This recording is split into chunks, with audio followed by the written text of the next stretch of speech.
Hey there, everybody! Welcome to the Weird Girls weekly recap of all things awesome. It's me, and it's Elizabeth. Say hi, Elizabeth. Hey there, how's everyone going? Yay, Yeah, yay. it's a small night tonight. It's just Elizabeth and I in an intimate conversation about our favorite fandoms. And we should throw it out there that we've spent the last 72 hours in Vegas. So we're slightly tired or over caffeinated or both. I am drinking coffee as we speak.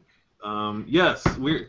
It's been a rough week. We've been in Vegas. We've been doing stuff, but we've tried to catch up as much as we can. We're not where we want to be. I have not caught up with Cora yet, so we're not even going to talk about it because Nickelodeon. We're just not going to talk about it because Nickelodeon.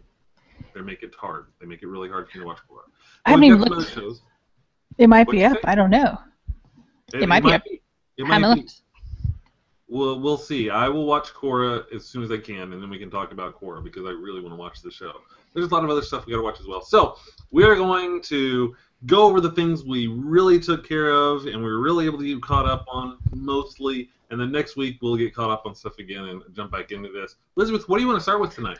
Well, like I've said before, there's 4 shows on Sunday. 2 of them we are both caught up on. So I guess we should start with those. Okay, sounds good. Let's do it.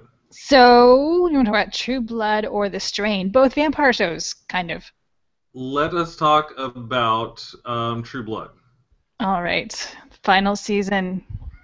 Yeah, let me just start this. Let me preface this by telling everybody out there that I am probably the biggest naysayer when it comes to True Blood over the past several years. This show has bothered me a lot over the past few years, and I have to say that at this point in the final season, it's the best I've ever seen True Blood. I'm not saying it's spectacular. Don't get me wrong. It's still not like this show, but it's not bad. It's good. It's a thing that I can watch and be like, oh, okay, yeah, that's kind of all right. I get that. That's cool. It makes sense to me finally, and I have theories as to why. But Elizabeth, what do we want to talk about? I mean, Well, there's I so think it's much. We because don't need to give a full recap. Let's just talk about the show. it feels focused Yeah, for once, because it usually doesn't, and like they're slowly wrapping up storylines in a very satisfying way, and it's not like cram them all into one finale episode. It's like little bits and pieces that are like, okay, yeah, that was kind of good. Yeah, I like that. yeah, I'll agree with that. We had that conversation the other day that for the first time in years, True Blood seems focused where they can actually tell a story about the characters. And it's nice. They can actually do this. I'm very excited about the fact that they can do this, and they're doing a relatively good job. They are doing a good job wrapping up some storylines. I do think that Alcide was a little random, but then again, I never really liked Alcide, so Yeah, yeah, yeah. I think they just probably want to get Sookie back with either Bill or Eric, although that's a whole other story. but she's going to end up with Bill. As long as they can cure the Hep V. Well, that's true because one of the things we should talk about is the fact that at the end of this episode, we all found out, including Bill, who just now found out, he now has Hep V, which is the virus that is basically wiping out vampires all over the place and making life hell for everybody. But he's got Hep V now. So does Eric. How did he How get did? Hep V? I don't know. Yeah, I don't either. I remember in the car. Did Sookie drink his blood or did he drink Sookie's? Either way, they would. She drank his blood because he wanted to be able to keep it in like tabs on her. Do we think that's where? Oh no, because I mean, he wouldn't have gotten it from her doing that. I don't know, but Oh, and then if the question is, does Sookie now have Hep V as well? exactly. Oh my goodness. So who could he have got Hep V from? Who did we miss? How did he catch this? I don't know. I don't know if he had a human, if he was part of that, vampire human partnership thing Bon Toms was doing. I don't remember. Well, he was, but I don't remember who his human was or if he ever actually got a human per se. But he was part of the whole thing. But I don't think we ever saw his human. And it seems like from what we saw, like scenes from the next one, his acts a little more aggressively than others. It's like spreading very quickly. So that kind of makes me think it could be Sookie because she's different. I don't know. Possibly, yeah. It is spreading a lot quicker because he's like stage 2 or something in next week, and it's taken Eric months to get to stage 2, and he just now got there. So I don't know. Ah. Anyway, but back to this episode. So, yeah, we didn't really talk about the big ambush. No, we kind of did. I don't remember because we weren't on last week, but this is kind of like the wake, sort of. They have a big party at Sookie's house after the dust settles and they get back, and yeah, Lafayette and James have decided they need to throw a party. And so they've turned Sookie's house into just like tons of food and lights and dancing and music, and the whole town's coming over. And yeah, it's kind of interesting because there wasn't a lot of like blood and gore in this one. Well, there was one part, but we'll talk about that. Yeah. That one's kind of fun. But at the party, it was just kind of like lots of character relationship stuff. It wasn't really. Yeah, this is probably the least over the top I've seen True Blood in forever. It really was a lot of soft moments with characters. There was the stuff at the wake where a lot of the characters got together and they talked about stuff, and you saw developments here and there with how people interacted. Sookie talking with Bill, and there was a lot of this. It was just a character-focused episode, and I like that because that doesn't seem like True Blood at all. At least not for quite a while. Yeah, it's for quite a while. Oh, and Casey's here. Wow, Casey, it's 3:30 a.m. You amaze me every time you show up here. I'm blown away that you're here. But say hi. How's it going? Hi, Casey. What are you watching? Let us know what you're watching. Yeah, let us know what you're watching. We're talking True Blood right now. I kind of think we should split this into two camps. There are really two stories going on. There was the stuff going on at Sookie's house for the wake, and then there was also the stuff that Eric was doing in his quest to get vengeance. So let's talk about the wake stuff right now. The big thing for me was Jessica and what's the guy that she was dating? James. Jessica and James. Which I hear that and I think Jesse James, I think Team Rocket. It sounds very Pokemon to me. I wonder if that was on purpose. Anyway, basically, James has been complaining because Jessica doesn't pay any attention to him apparently and everything like that. And she's been pretty checked out of their relationship. She has been checked out of the relationship. She's been blaming herself for killing the Faye sisters, Andy's Faye sisters for Faye's daughters, Andy's daughters who are Faye. Anyways, she killed most of them, and she's been feeling bad, and she's all about atoning. She hasn't drank in months. She hasn't fed in months, so it's been trouble for her to heal and losing all her powers and everything like that. So she has kind of checked out of that relationship. And guess who swoops in? Someone you may not expect. Lafayette. I get it. Okay, I get it. Lafayette. But I don't know. This really kind of bugs me because of reasons. I don't know. I feel like Jessica deserves somebody, and this guy's not it, so they make Lafayette come in. Lafayette has this great speech where he's saying, like, I deserve my piece of happiness. Yeah, you do, Lafayette. I get it. But did you have to screw Jessica's boyfriend out in their truck while she was inside? Did you have to do that? You did miss the one episode where Lafayette and James had a good, heart-to-heart talk, and James. I saw that. You did? Oh yeah, I thought you missed that one. Okay. I saw it. I get it. They have this nice heart-to-heart, and Lafayette had a really good point. She doesn't know anything about James, but he's asked the questions, and he cares about him, and he gets. I get it. I just don't like the whole deal the way it went down with them screwing out in the front in their truck. There's a better way to handle these things, dude. James, what? Yeah. Agreed. But I kind of like Jessica and Jason together better, so. I guess I kind of like Jessica and Jason. I like Jessica and Hoyt. I'll always like Jessica and Hoyt together. I think that they should not have screwed up that whole thing with making Hoyt go crazy and Jessica just being... that whole storyline bugged me where Jessica and Hoyt split up in the first place. That really bugged the crap out of me. I like Jessica and Hoyt better. Yes, I do too. Second best, I guess, is Jessica and Jason, which her and Jason hooked up. Mm-hmm. Good job. But Violet knows. What? But Violet knows. Violet found out, and if you don't know, Violet's crazy. Mm-hmm. She's threatened Jessica a lot. She threatens a lot of people a lot. So something's going to go down. We don't know what, but something's going to go down.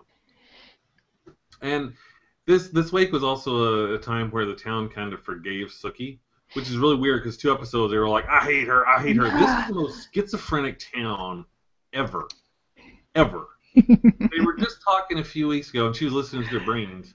Like, oh, I hate you. You're evil. You caused all this. And now this week, she's like, she's so pretty. Oh, she did so good. She's great. I love you. So, what? Where were you 2 days ago?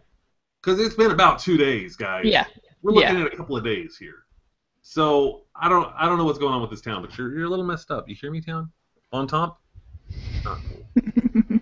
Well, I Um, did kind of like Nicole's jumping in there at the end. She's like, "You people are crazy." I was like, "Yeah, they yeah, are." they are. Yeah, Sam's girlfriend, who is pregnant, said, "You're crazy," and she is so right. Bontemps is not a normal town. These are not normal people. This is not the way normal people behave. So yes, there's a fly floating around my computer, and it's bugging the crap out of me. Sorry. Okay.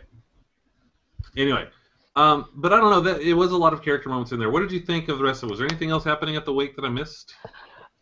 See, Letty Mae stabs Willa. Oh yeah, because she's still convinced that Tara's trying to get her, so she's going to get that vampire blood by stabbing Willa and just drinking that blood. She's nuts. She's crazy. Yeah, yeah, she's one of those characters that could go. I'm curious if they're actually using this is like there's really some way they can get Tara back into this story, and I really hope not. Yeah, that not good. Oh, and Andy. Oh yeah, Yeah, he took the leap. he had two big things happened with Andy. First, Yes, he talked to Jessica, which was good. that was very good. He finally talked to Jessica and kind of said, you know what, you trying to make up for all the things you did wrong, it's not letting me heal either. So get over yourself because I'm tired of feeling this way. Good on you, Andy. See, this is what I'm talking about. Finally, after all these seasons, the characters on True Blood actually have real, honest, sincere emotions that make sense. Finally, in the last season. Where were you the past 3 or 4, True Blood? Where were you? But then what Yeah. else did Andy do? Then, well, this is one part I thought was kind of strange. He asked Jessica for a ring because he was ready to propose to Holly, and they went and they got Sookie and Jason's grandmother's ring, which I mean, Andy and Bill are related. Part of me thought for sure Jessica would have like rushed off to Bill's house to get some sort of family ring, but so they got a family ring of Sookie and Jason's, which I thought was kind of strange. But yeah, but it worked. Everyone's happy, and so yes, then he proposed to Holly. That was nice. That was a sweet Yes. little moment. It was very cool. Well done. They're good together, and I feel like that's a nice wrap up of their relationship. So hopefully they're not going to try to do anything crazy Yes. with them now, because that's a good way to wrap up the relationship that they have together. And Jason had a great line in there, as you know, certain people knew what was going on, and they were walking out to where it was going to happen, and he comes across Adeline and Holly's son, who kind of been flirting on and off, and Jason's like, I don't know if you guys have been whatever, but it's got to stop. And so yeah, they're kind of That was great. Yep. I yeah, think he actually said, "I don't know if you two are fucking, but it's got to stop tonight." yes. And you were done. So all right. Good to know. Okay. So yeah, that was pretty much the wake. I don't know if anything else really hit with that moment. There was like a good moment between Arlene and Sookie when Arlene was talking about how she kind of got over Terry, and Alcide's dad overheard, and so he kind of went and he had all of Alcide's stuff in his truck, and he went and got Alcide's jacket out and put it on the bed for Sookie so she could wear the jacket at night.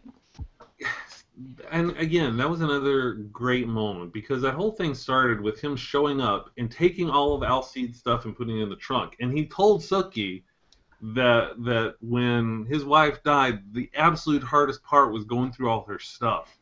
So he was going to take it, and when she was ready, she'd come down and go through his stuff, but she was not going to have to do it until she was ready. And that was a great moment. And then when he heard that wearing the jacket, she could smell him and have his arms around her again. He pulled out that jacket and left it on the bed. I mean, that's good stuff, True Blood. I mean, Yay. where the heck has this been? Why have you tortured me for these past several years? I know. But now there's some good stuff. So well done. Well done. I like it a lot. Yes. So let's talk about Eric. Uh-huh. Yeah, there was a great Dallas thing going on. Oh yeah, Eric's on the hunt for Sarah Newland. And Willa tells him that Sarah has a sister. And of course, Yes. everyone knew that, but apparently they didn't know that her sister is a vampire living in Dallas. Boom. Empire Living in Dallas. Oh, and there Boom. was a nice thing where Eric released Willa. That was a very tense thing, but Eric released Willa, so she's Yeah. not bound to him anymore. So that's a good thing, I think. We'll see. But yeah, so they went and found Sarah's sister. I forgot her name. I don't Holly? remember either. No, Amber. Amber. Amber. Yeah, I think it's Amber. Think so. His sister. Her sister. Sounds like a good Dallas name. I don't know. Whatever. She lives in Dallas. So they find out that their parents, who are super conservative in Dallas and everything like that, are going to a fundraiser for Ted Cruz. At the George W. Library. George W. Bush Library having a fundraiser for Ted Cruz. What? Dallas. That sounds a lot like Dallas to me, guys. I don't know if you know much about Dallas. That sounds a lot like Dallas. So they're going to crash, and they dress up in Dallas clothes. Oh, yeah. My God. Pam in the sequin dress that is the big hair, big Dallas hair. Oh, if you know anything about Dallas, you know there's a lot of sequin clothes and a lot of big hair. Mm-hmm. My God, Pam had it both. And Eric was in full cowboy hat, Bolo tie, everything. Well done. And they roll into this place and they try to find the parents. Oh, but let's talk one thing before we go there. As they were getting ready, there was this moment where Pam wore the clothes and she put on the clothes and was like, "Wow, that's perfect. Help me get ready." So Eric takes off his shirt and he's clearly stage 2 in the Hep V thing. So Pam kind of freaks out and he's just like, "Just put makeup on the parts that show." And it was a really tender moment with these guys. I just really liked what they did with that. There was a chance where they could just really care about each other. Again, well done, True Blood. I mean, where have you been in my life? I don't know. yeah. But so yes, there's a cat. What? Sorry, Willows really wants to be in this thing. Okay, well let's talk True Blood. So they go to this event and they pick out the parents, or at least the father, and Eric goes over and instantly glamours him. Meanwhile, in the back, Sarah Newland snuck into the bathroom where her mom was and said, "You got to help me. The Yakuza's after me." She's like, "The Yakuza?" Right about then, right before Eric is about to get information out of the dad, the Yakuza show up and just start killing everybody. Like, everybody. All security guards so far, except for 2 people. They go up to Sarah Newland's dad, says, "Where's Sarah?" "I don't know." Shot him in the head. Just shot him in the head. And they're trying to find the mom. Of course, the mom's in the bathroom with Sarah. They're freaking out. The gun's like, "The Yakuza?" So they run, and they're running down the back of the hallways trying to get out of there. The Yakuza's on their tail, and sure enough, they kill Mom. They shoot her down. I was so surprised, because that was like an actress I recognized, which, I mean, that was the mom from freaking My So-Called Life. I was like, oh, she'll be in this for at least a couple episodes. It's someone I recognize. No. Nope. Maybe 10 minutes. Maybe 10 minutes. So yeah, she did not last long. She was dead. And then, as Sarah's running down, Eric corners her. There's a great moment where he like grabs her by the throat, and there's that look in her face like, "Oh crap, I'm toast." And he just picks her up and is holding her there. When the Yakuza show up, they draw their swords. Eric sets her down. He takes off and he kills those 2. But Sarah disappears. Where did Sarah go? Yeah, I mean, that was tough for him. He had to decide, do I kill Sarah or do I kill these guys who killed, I forgot his girlfriend's name from the 80s. But yeah, that was, you know. Yes. And plenty have, I mean, he didn't just kill them. He killed, yeah, he grabbed 2 swords, ran it through the main Yakuza guy, and then, like, almost did a, like, mountain on Viper face squish kind of a thing, and ripped out his whole jaw. Yeah, just grabbed his jaw and just ripped it off. Okay, jaw's gone. Well done. Yeah. So yeah, they're done. The big bad Yakuza's guy is done. I don't know, is that going to wrap up the storyline with the Yakuza and It can't. I mean, they were hired by the company. I mean, I'm sure there's more. There's got to be more. And the scenes from next week make it pretty clear. Yeah.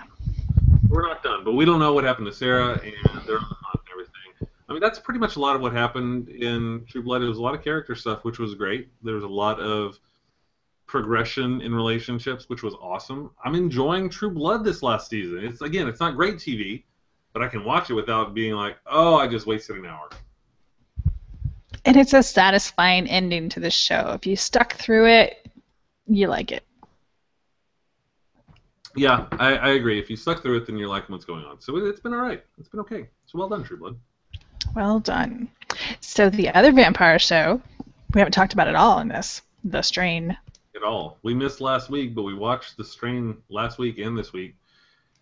And if you didn't know, The Strain is a vampire show. It's being produced, and I believe the first one was directed, but he's kind of handing off some of that. But the teleplay was worked on by him. But it's Guillermo del Toro. Guillermo del Toro is one of my favorite guys out there as far as it comes to like horror stuff. I really like his creepy vibe and the way he does things.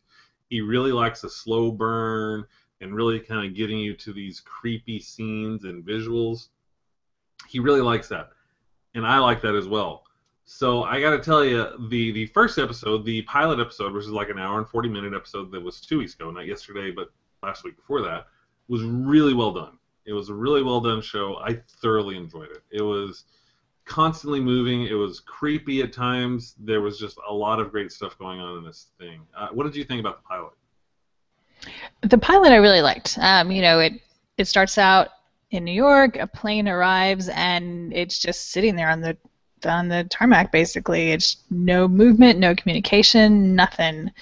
And so they get the CDC out there, and that's where our lead character, what's his name, F, I forgot what it stands for, but yeah, they just call him F. He's the head CDC guy, and he gets on all suited up, and they go on plane, and everyone's just kind of just dead. And it turns out there was 4 survivors, and everyone else died. And They don't know what it is. No clue. So they quarantine everything, and yeah, it just gets so weird. They find like little slits right here in their neck, and there's like this weird oozy stuff coming out, and they send them to the medical examiner, and there's all these little worms. It's kind of weird. They found the worms different places. They didn't find them in the bodies. They found the worms on the plane. They were in the storage hold of the plane where they found these little worms there. The medical examiner found them on the bodies. He did eventually. Yeah, we'll skip to that later. Yeah. Yeah, no, they found the worms on the plane, and then later on, he was like, "Wait, what's happening with this stuff?" Right, because there was a mysterious giant box in the cargo thing that wasn't on the list. Yes, it disappeared, and they found some remnants of the dirt, and they found some of these worms in the cargo hold from this huge box. The medical examiner found the worms when he was doing the autopsy and grabbed a heart, and all these worms started crawling out of the heart and trying to dig into his skin and everything like that. So that's when he found out the worms were going on. Just long enough to die, because not long after that, all the dead people he was doing an autopsy on get up. Surprise! Yep, that's a thing. So they're all out there. We don't know how they got out, but they pretty much just decimated the medical examiner's, the coroner's office. The whole building, yeah, because they showed up on this past episode, and there was no one there at all. Nobody there. And receptionists, everything, the chairs knocked over, everything. I mean, they're just gone. 200 of even these, some of them, what? Oh yeah, one little girl made it home. I know, that's what I'm about to talk about, because they ended up that last episode where they were talking about that love is a thing that brings people together, and love's going to let this thing spread. And it was because all the people that are infected are heading back to the people they love, and this little girl goes back and finds her father and says, "Je suis froid," which is French for I'm cold. Je suis froid. I don't remember. It's been a while since I took French, but she's froid, cold. Anyways, and let me just say this. I am a supportive person. I have empathy for people.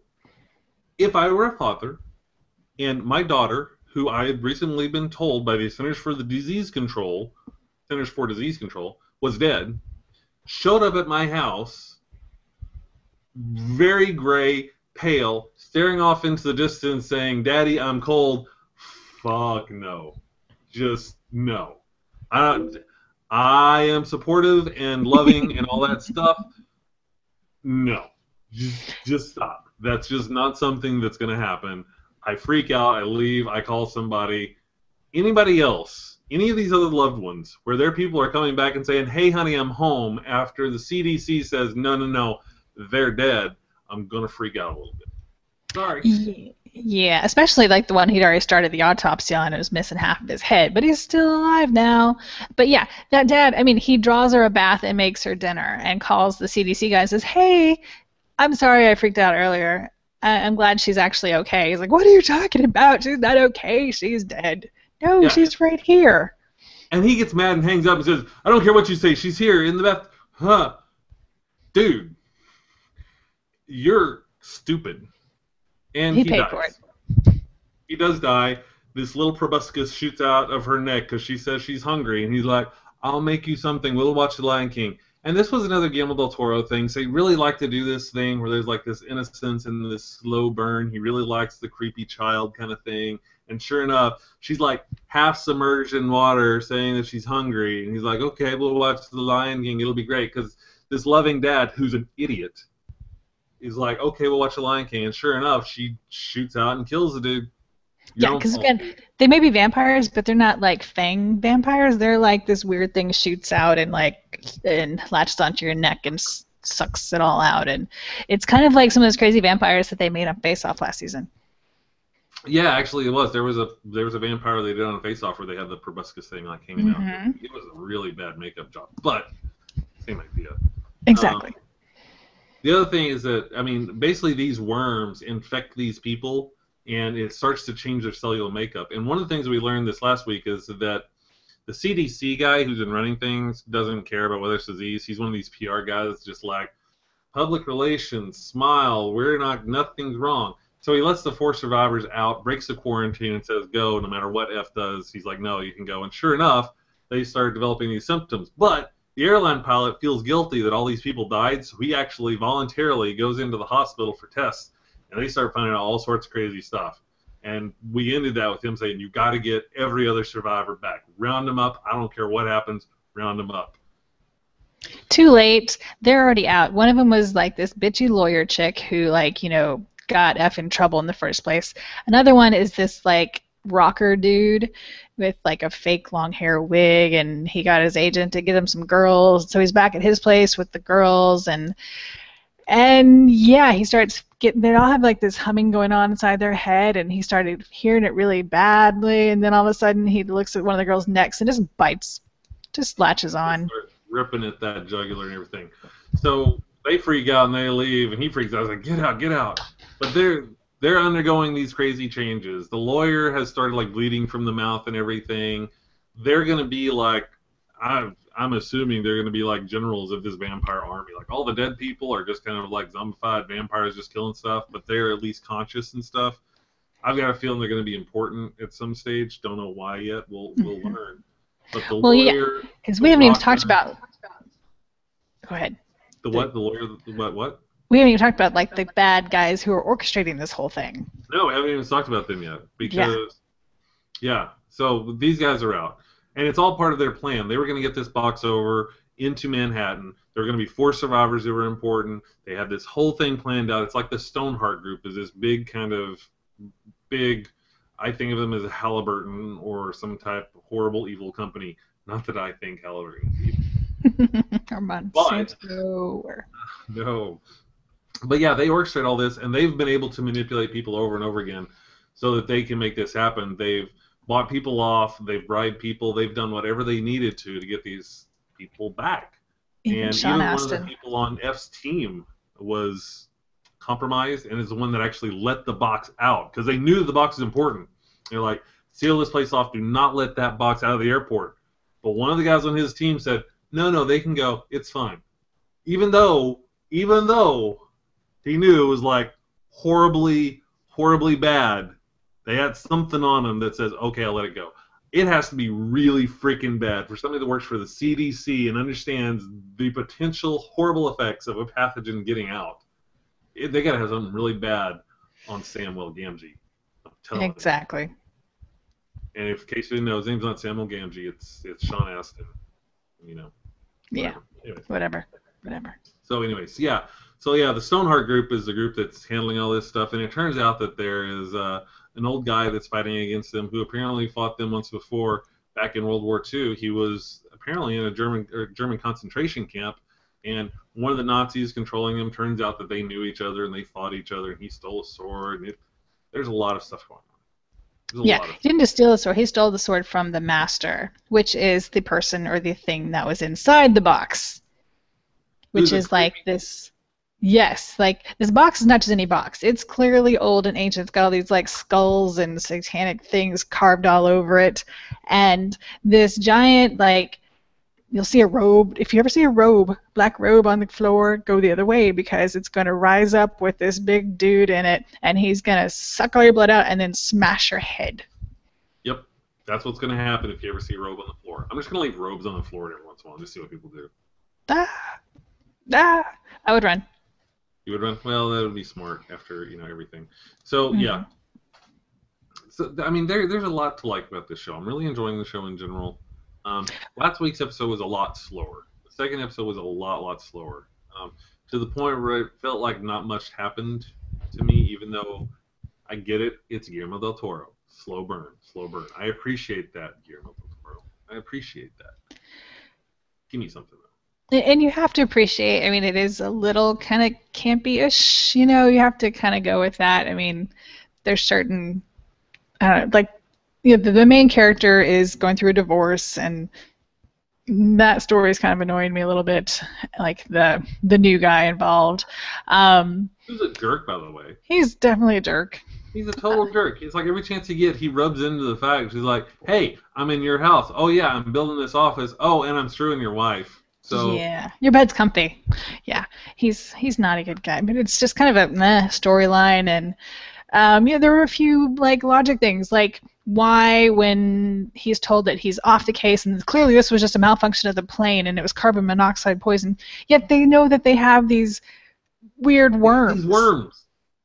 That was my biggest thing. That was my biggest logical flaw in the whole thing, because the CDC guy comes in and apparently started the Stoneheart group had manufactured some report from the airline that said there was a malfunction and it was carbon monoxide that was pumped through the ventilation system, which killed everybody. Which they have so much evidence that says no, No, that is not the no, case. They no. actually have physical evidence of worms they've never seen before crawling all over the insides of the planes.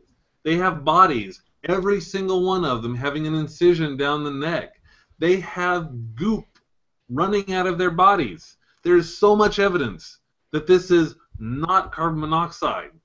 Yeah, And yet they just say, like, you're off the case. And he's like, okay. No, you have, no, it doesn't matter what this report says. You have so much evidence. There's no way this should have happened. No way. yeah. That And bothers I also think it's a little odd that this, all these 200 something bodies that are now reanimated and just eating people and oozing worms, it seems like, were unnoticed. I mean, again, they're not in the building. Like the coroner's office is just empty. Like the receptionist, the chair's turned over, no one's there, the phone's just ringing. Where did they go? There's no way they left the building that easily without being noticed. I know it's middle of the night, but it's New York. You know what? That doesn't bother me as much as some of the other stuff. I figure that there's a way they can get out of this place without too much going on. I'm more bothered by the fact that this place has had no response from anybody for hours, and F and his assistant, I can't remember her name, are the first ones to go check it out. It Yeah. seems like something would have happened sooner than that. Yeah, I mean, clearly other people are trying to reach this office because the phones were ringing like crazy. You would think that someone would maybe kind of run a red flag up or something like, hey, should we check on this? Yeah. And aren't most coroners' offices like near hospitals and things like that? Shouldn't somebody be around? So I think they could have gotten out of the building somehow because it's what they do, but I think that other people would have noticed. I don't know. Call me crazy. I don't know. There's a few logical fallacies in this thing, which kind of bug me. Not as many as some other shows. Not as many as True Blood had for the past 3 or 4 years. Yeah. So, you know what? I'll give them that. They'll get a couple here. The only one that bothered me, though, was them saying, carbon monoxide, I got a piece of paper, and them not saying, I have effing worms, incisions, goop running out of their veins. That was a problem. Come on, guys. You're not that bad. And we have a new character that we don't know who he is or what he is. But we start the whole episode with some dude and a cat who killed a mouse. And he was very proud of this cat that killed the mouse. I think he's a cop or like some sort of inspector, health inspector person or something. It was really weird. Yeah, he's a health inspector. Yeah, he's got a badge. He looks tough, tougher than what I would picture a health inspector looking. But Really into his job. I know. So he goes into this fancy restaurant, where the lawyer and the rocker dude happen to be upstairs, but they never interacted. So I'm not sure if that was just a coincidence or whatever. But he's really good at his job, and he finds evidence of rodents, and he finds a dead rat, but the chef doesn't want to close it down. He offers him a bribe. He offers him food, but he's like, nope. And so he goes outside and shows everyone there a dead rat, and they all leave. So clearly he's going to have some. I don't know who he is or what he is, but somehow he's involved. He had swords back at his place. I mean, he'll play a part in this whole thing, I'm sure, at some point.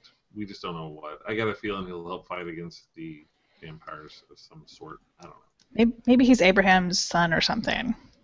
Maybe, yeah. Abraham is the old. By the way, yes, and I'm so excited that Filch and Frey got to, that's the actor who's playing Abraham. It's Filch from Harry Potter and Frey from Game of Thrones. He gets to play a different looking character because I think Filch and Frey look identical. They do look a lot alike. They're definitely related. Actually, he looks pretty close to him in here, but at least he's a good guy in the Strain. He's a good guy. He's got shorter hair back here, and he's got a longer beard and stuff. Yeah, so he's a good guy in the Strain. Yay! Yay! And there's a really cool moment. One of the best moments I thought from this was when he's in jail because he kind of snuck through the quarantine at JFK, and they found a sword on him and everything like that. So he's in jail right now, and his lawyer showed up, who turns out to be one of the vampire dudes that's working with the Stoneheart group to get the Master into Manhattan. And they clearly know each other. He was the Nazi guard that held them. There was this really just cool moment where they were just kind of, it was a pissing contest, really is what it was. This guy's saying, you're looking old, and he's like, I can still kill you, I'm going to kill you, and just back and forth with this, threatening each other.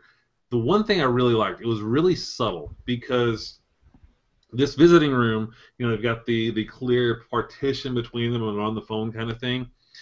There was this moment where the vampire guy, and I don't know his name, I'm sorry. He like just put his finger onto the glass. It was like pushing up against the thing, and just pressed his finger against it, and just started talking about how he was going to fail and he's not going to make it out of this and everything. And the whole time, you could just hear these little cracking sounds, like that glass is about to crack. And you knew this guy's super, super strong. And he was just basically proving, he's like, I could kill you right now. Just with my finger, I could break through here and rip your head off. And it was just this really well done, tense moment. Filmatically speaking, loved it. It was cool. Yeah, it was a cool scene. So there's a lot I like about the Strain. I agree that the marriage thing, the breakup of the marriage, a little cliche. Yeah. Cliche. Yeah. Recovering alcoholic. You're married to your job. You love your job. Oh yeah, I forgot the alcoholic part. Yeah, he's recovering alcoholic. I mean, it's a very cliche setup. So that kind of bugs me a little bit. I'm not going to say that kind of stuff never happens. I am just going to say I've seen it a lot. It just seems like a distraction from the story I actually want to watch. Now, he has said, I think they're probably setting up something, because he said before that his son is the only thing that matters to him. So I have a feeling that once this thing kind of blows up, that's going to be driving a lot of his motivation. It's going to be like, my son, where's my son? I've got to save this. I've got to do this for my son. So I get that they're setting up motivations a little bit. Yeah. But right now it's very distracting. Yeah, I get it. But I will say, if you have not watched The Strain, I would recommend watching The Strain. Check out that pilot especially. I think the pilot was really, really well done. Second episode is a little slower than I liked, but I think the pilot was really well done. Absolutely. There's a few points where you think it's going to end. It's like, oh, it's still going. But yeah, it was longer than... I didn't realize it was an hour and 40. That was the main thing about this. We were watching this show, and we were like, wow, it's been almost 2 hours, and it doesn't feel like it. It was really well done, well paced. It did not feel like it was an hour and 40-plus minutes at all. So they did a really, really great job with that story, and the production, and the pacing, and everything was really well done. That, to me, reason enough that you should be watching the pilot. You should just watch the pilot for that, if no other reason. Yep. Agreed. Definitely. Definitely. So we'll see what happens. The Master is out. He apparently made a deal with the head of the Stoneheart group, so apparently he'll give him eternal life from the sound of things. Because the head of the Stoneheart group is frail and dying, and they're like hiring people to go harvest compatible organs. Like, oh, we found a guy in South America. Okay, go kill him and bring me his liver. That kind of thing. Yeah. But I think that he's kind of made the deal so he'll be able to live forever. At least that's the thing. We saw the back of the Master's head. He's a big dude, apparently. And they're going to pay him for getting him into New York. We'll see what happens.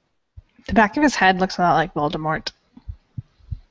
I thought it looked like just old school, like Nosferatu person. Oh, that's it. Yeah. Yeah. I can see that. So it's very interesting. They're doing a lot of interesting stuff with the vampire tropes, and I'll really be curious to see how it turns out. I'm excited. Yeah, it's been a good show so far. I'm really, really content with it. Well done. So then there's 2 other shows on Sunday. One we are almost caught up. We did not get to watch the last episode of Last Ship last night, but we're an episode behind anyway, so we can kind of talk about that because you just got caught up on it. What do you think? I'm actually really enjoying it for a Michael Bay production. So far, I'm really enjoying it. Now, I will say this: I have a bias to military stuff. I really like military stuff. I like the teamwork and the regimen that goes into it and everything. So, like, there's this great scene in the pilot episode where they're getting attacked by Russian helicopters. The ship is getting attacked by Russian helicopters. And just seeing them all jump into action and just the way it's shot, it was really well done, showing how everybody on that ship works together to make everything work, and how I was really, really impressed with the way it was done. So I like that aspect of things. I like the military side of this.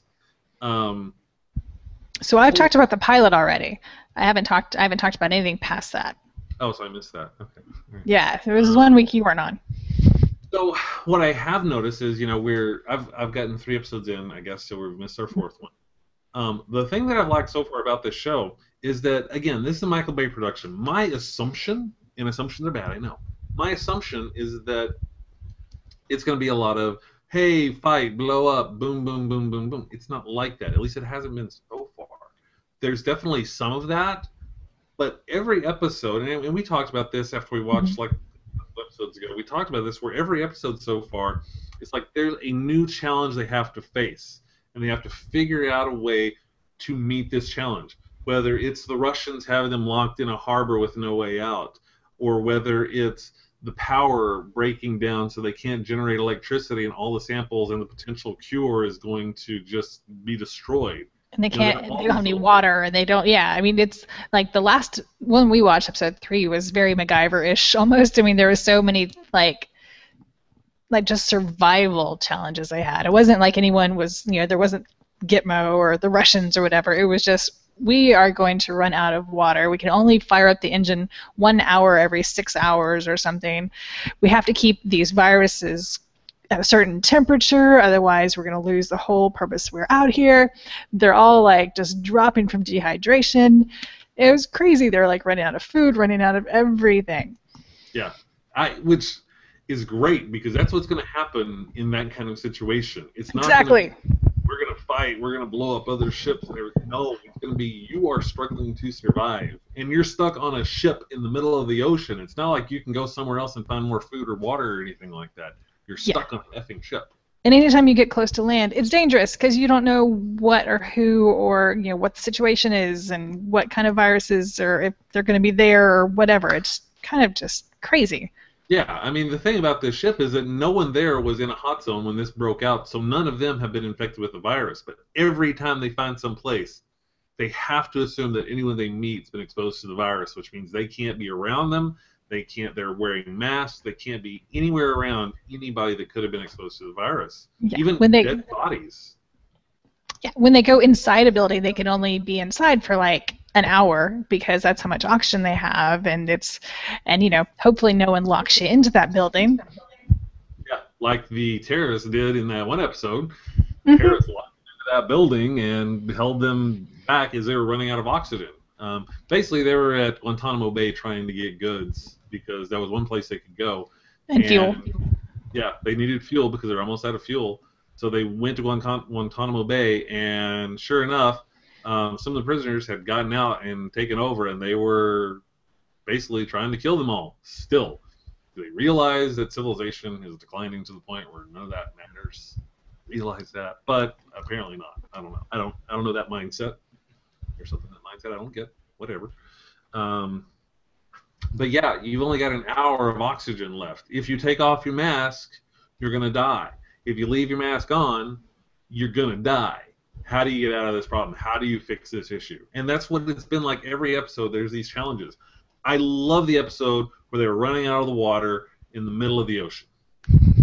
It was great. There was a fire in the engine room, which basically eliminated their ability to process salt water into fresh water. So they were going to run out of water. So they were doing everything they could to get water, and they made course for the nearest land they thought they could find something where it wouldn't be infected or anything like that. But they can only run their engines for an hour every 4 hours, every 6 hours. I don't remember which it is.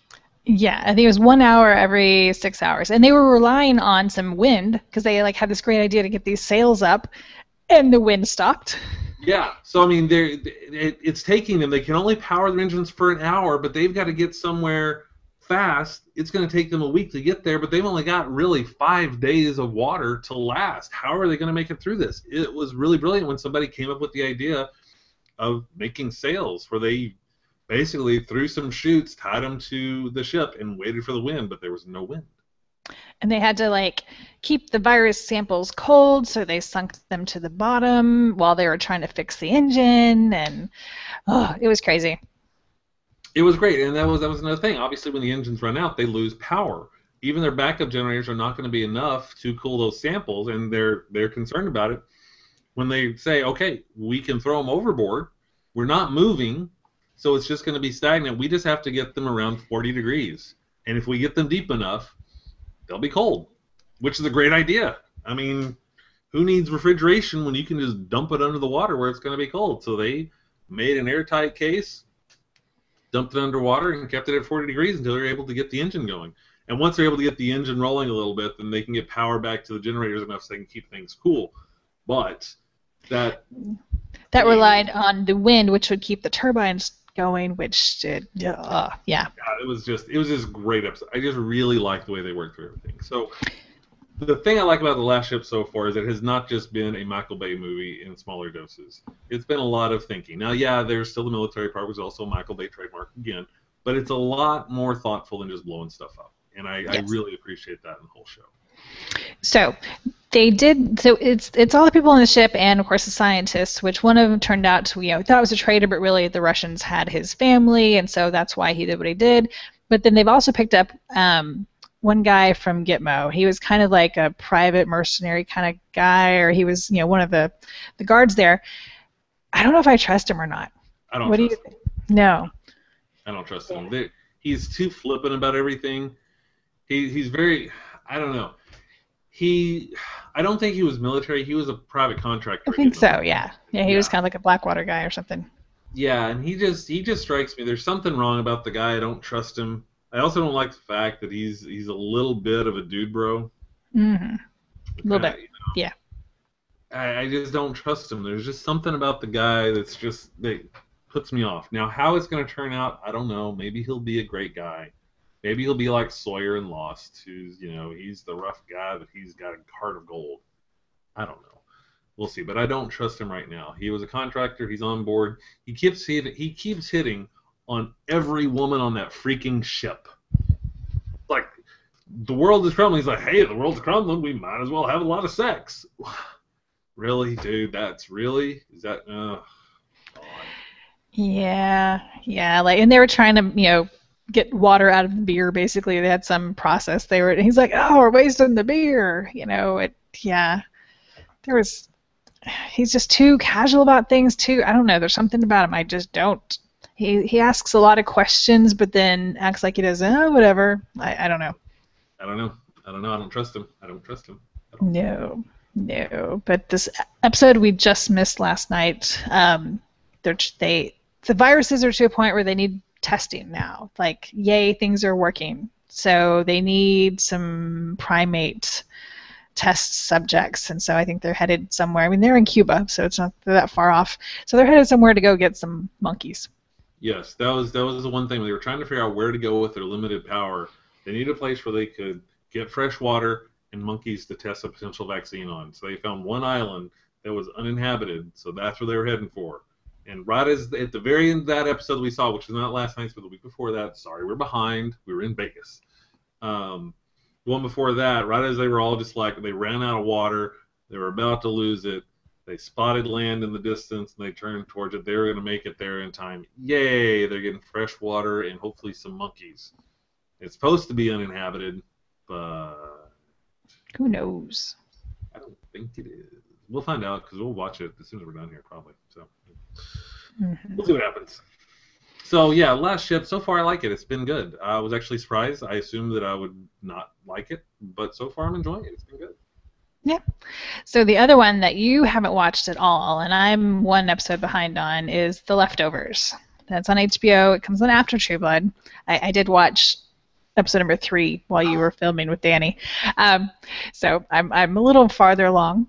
In this last episode, and this won't spoil anything for you, it was really all about the Reverend, who we kind of saw, I think, in the pilot. He was trying to convince everyone that this wasn't the rapture. You know, when all these people disappeared, this wasn't the rapture because there were some bad people that disappeared along with some innocent people. You know, he was passing out flyers like, this woman sold drugs, this woman beat her kids, this guy gambled away all of his kids' college money. And he was getting beaten up because of it. Because, you know, you don't want to hear that about your loved one that's gone. And so, like, we see him in this episode. He's in his church, and this angry guy walks in with a flyer. It's, you know, I think it was of the woman who was selling drugs, and he, like, beats the crap out of him and then crumples up the flyer and shoves it in his mouth. So apparently this happens on a regular basis with this guy, which makes sense.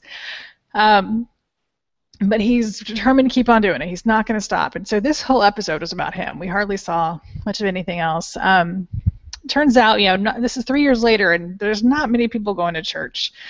Yeah, I don't know if they're just angry at God or just don't think there is one or whatever, but there's only like 10 people in his Sunday service. And so he's running out of money. I think he's already stopped making payments. The bank foreclosed, but told him that he could stay there until someone bought the place. Well, it turns out someone's made an offer. And so he's got like 24 hours to come up with $135,000, or $1 over that. So he's freaking out. And it turns out his sister is the woman who lost like her whole family, like her husband and her kids. And everyone who lost loved ones, they got like a benefit payment. It's kind of like a life insurance thing. And so he was thinking he could borrow the money from her. And she at first says no, and then she says she'll only do it if he'll stop, you know, I guess he puts out like a newsletter with all the names and what they've done wrong, and just, you know, to stop what he's doing. And he's like, I can't do it. It's the truth. People need to know the truth. And she's like, well, tell me I'm going to do it. And he's like, well, there's one name I'm not going to publish, and it's her husband, apparently. And he tells her, you know, Joel was cheating on you with the kid's preschool teacher.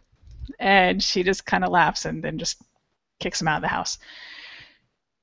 So he goes home, and it turns out his wife was injured in a car wreck that when it happened, I think, you know, one of the cars that the driver disappeared from, like, ran into their car, and she's now paralyzed. And she, you know, he's like got someone who takes care of her, and he's broke. He can't pay her anymore. She's just at home, just paralyzed. And he's laying in bed, and he looks at this one painting, and he's like, oh my God. And apparently the police chief's dad and he were good friends, and I don't know exactly what happened, but he left him like a bunch of money in the backyard of his house. Like, it was buried under the barbecue pit of the police chief's house. So he goes to the police chief's house, and his wife, who's one of the guilty remnant, you know, the people that wear all white and chain smoke and eat oatmeal, she's just in the backyard in the dark sitting on a swing. Kind of creepy. Yeah. And so he's like, or she asked him not to tell anyone that she was there, which is kind of crazy because that means that she still has feelings for her family, you know, because when you join the guilty remnant, basically you're saying you don't care about anything. You've given up on life pretty much. And so they agree not to say anything, and she leaves, and he digs up this $20,000 in cash. And he goes to the casino because he'd been there before because he was kind of researching the latest person who, you know, gambled away all their kids' money. And there's these birds he's been seeing everywhere. And wait, what? Birds. Birds. There were, yes, everywhere he's been going lately, there have been these pigeons. And there was even pigeons in the casino on this one particular roulette table, which is kind of weird. I mean, we just got back from a bunch of casinos. There were no pigeons. No. And so to him, that's a sign. And so he goes and he puts $20,000 on red, hits it. He's like, again, so now it's $40,000, $80,000, $160,000. So he's so excited. He's got this money. He can pay like the person taking care of his wife. He can buy the church back. Well, this drunk couple had walked up while he was making all the money, and I just knew. I was like, if I had $160,000 in cash in just like a little paper envelope, I would insist on a bodyguard walking out to my car. Yep. Yeah, so of course the guy comes up and like tries to beat him up and takes the money, and he just like flips out, tackles the guy, bangs his head against the ground a few times. Pretty sure he's dead. Gets back in his car, screams, and takes off. Okay, so he's gotten back to town. Yay. Things are good. He's driving, I can only assume to his house, when he sees like some dude bro hanging out of a Jeep throwing a rock at this like these couple of GRs that are walking down the street. GRs of people in white. Oh, okay. Yeah, guilty remnant. Okay, all right. And so he gets out to check on him, and they come back, and they hit him in the head. Knocks him out. Yeah. Unfortunately, he was knocked out in the hospital for 3 days, and so he missed the deadline to buy back the church. Yeah. So he's walking down the street, and he walks up to the church, and he sees the guilty remnant. They're the ones who just bought the church, and they're, like, painting over all the stained glass windows with white paint, and yeah. Yeah. Okay. So that's where we ended that one. It's getting better, because nothing had happened in the second episode. I was kind of annoyed at the second episode. It was super slow. This one, at least it was all about one person, and we actually got to see a lot of stuff about him and a little more about what's going on with the guilty remnant and a few things. This one, it didn't move that, not that much happened, but I felt like more happened. I don't know. It was just more interesting and more in depth, I think, than one person. If that makes sense. I don't know. Yeah, it's so weird. It sounds interesting. I'm intrigued by it. I'm not sure if I'm intrigued enough to watch it, but I'm intrigued by some of the stuff. Yeah. I don't know. I don't know if is it worth me dialing in and starting to watch and taking. Yes, because I want your opinions. Oh, okay. Well, I guess I got to do that then. Huh? I know. It's just weird and. Well, okay. Yeah. If you didn't want me to watch it because you wanted my opinion, and I was just some guy that came up to you and said, "Oh, hey, should I watch that show?" What would you say? Yes, because it's interesting. Part of me just wants to know the end, and then I'll watch the rest of it. Like, I'll come back to where I am. Like, I really want to know what this whole rapture thing was, and then I'll come back. But I'm like, okay. I don't know. All right. Okay, that's fair. I don't know if it's because it was written by Lindelof, and I'm like, is this going to be another Lost? I don't know. Hey, I like Lost. I don't care what anybody says about that show. I really enjoyed Lost. So I'm okay with it if it's another Lost. It just hasn't felt like that's what it's going to be. It's just so weird. Like, Lost, I liked it until the end. Like, the final episode, I was like, what? And I liked the end. I don't care what anybody says about the end. The end made perfect sense to me. If you didn't get the end, you weren't paying attention. That's right, I said it. If you didn't get the end, you weren't paying attention. The polar bear. They explained the polar bear. Did you not see they explained that way before the end? They explained the polar bear ages ago. They explained what that was all about years ago. I didn't see that season, but I've never had a good explanation of what the polar bear was. Oh, good Lord. Okay, we'll have a talk offline about this. Okay. Because they totally explain all the polar bear stuff. All right, because from what I've read, they didn't, and so people are comparing this to the polar bear. That's not true. They explain the polar bear stuff. All right. Now, there were some things they didn't explain, but again, I didn't care.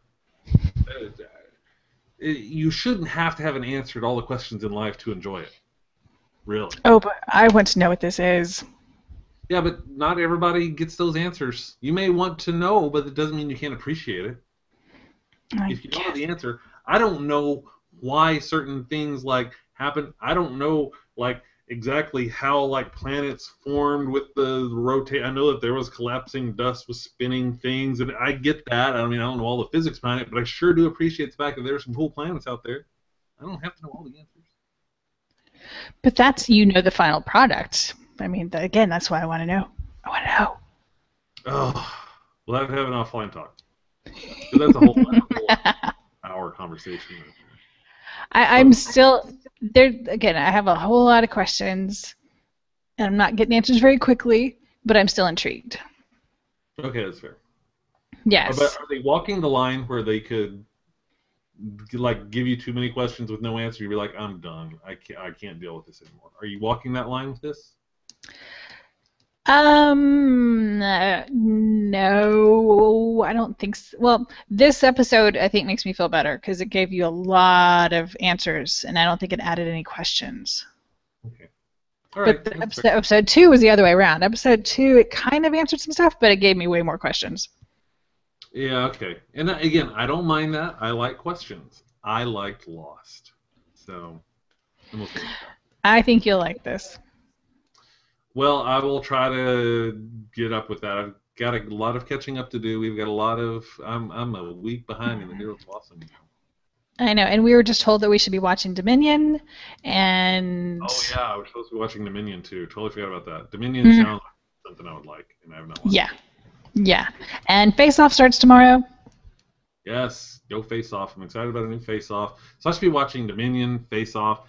There's other stuff starting up. I don't have my list of all the other stuff that's starting up, but there's a lot of other stuff starting up as well. So, I think we're good until Doctor Who, which is are we? like, I think so. I don't think there's anything new until Doctor Who. Okay, all right, for sure. Maybe. Maybe.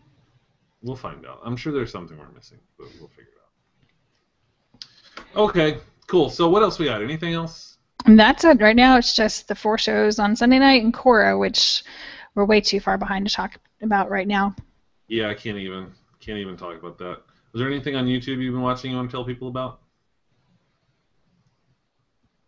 I don't think so. I feel like there's something, but I can't think what it is. I forgot. I usually like try and think about that before at least we get to the end of the episode, and I hadn't. Yeah, Oh well, that's okay. yeah. We'll make it. Well, there is something else that we watched that we really, really liked, but has nothing to do with YouTube. But we saw one. Oh my God. Yeah, we were in Vegas and we did see the Cirque du Soleil show, Michael Jackson 1, and yeah, nothing to do with YouTube or anything like that. But I got to tell you, it's a damn good show. That was Awesome. really good. I've seen a lot of Cirque du Soleil shows. We go to Vegas at least once a year, sometimes 2 or 3 times a year. We've seen a lot of shows, and I can say hands down that Michael Jackson 1 was the best Cirque show that I've seen. So if you're in Vegas and you get a chance, go see Michael Jackson 1. Don't sit front row. Sit about 10 rows back.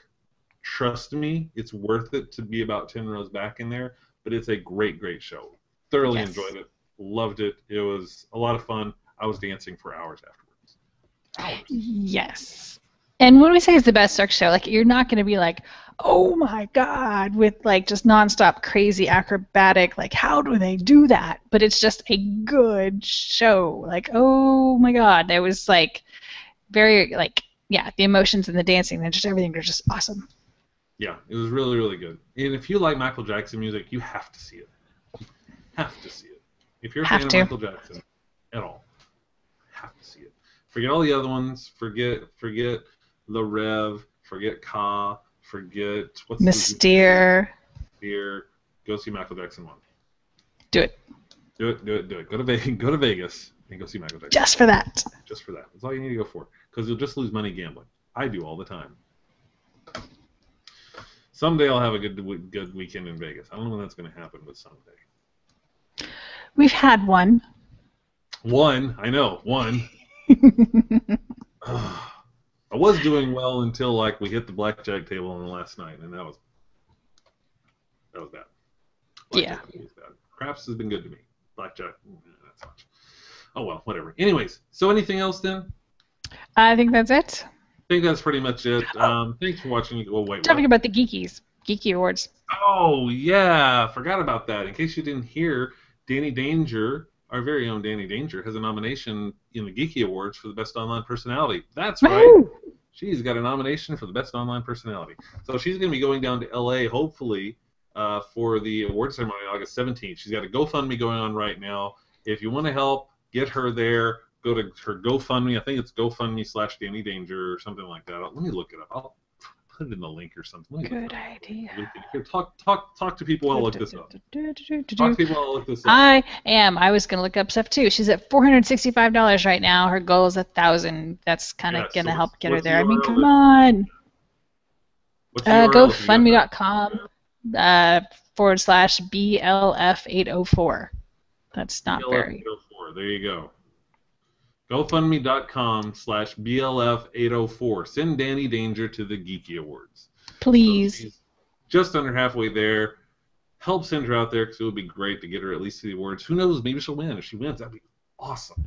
But yay, Danny Danger. Congratulations on the nomination to the Geeky Awards. Award ceremonies in LA, August 17th. And hopefully we can come back with an award for the Geekies. That'd be cool, wouldn't it? Heck yeah. So that's going on. Anything else? No, for real this time. Okay, then let's go ahead and say goodbye. Everybody, thanks for watching. Make sure you watch next time. Let us know what shows we should be watching. Let us know what you think about the stuff that we talked about, because we love to hear your thoughts. We love talking to you people, so let us know, okay? Other than that, we'll talk to you later. Bye. Bye.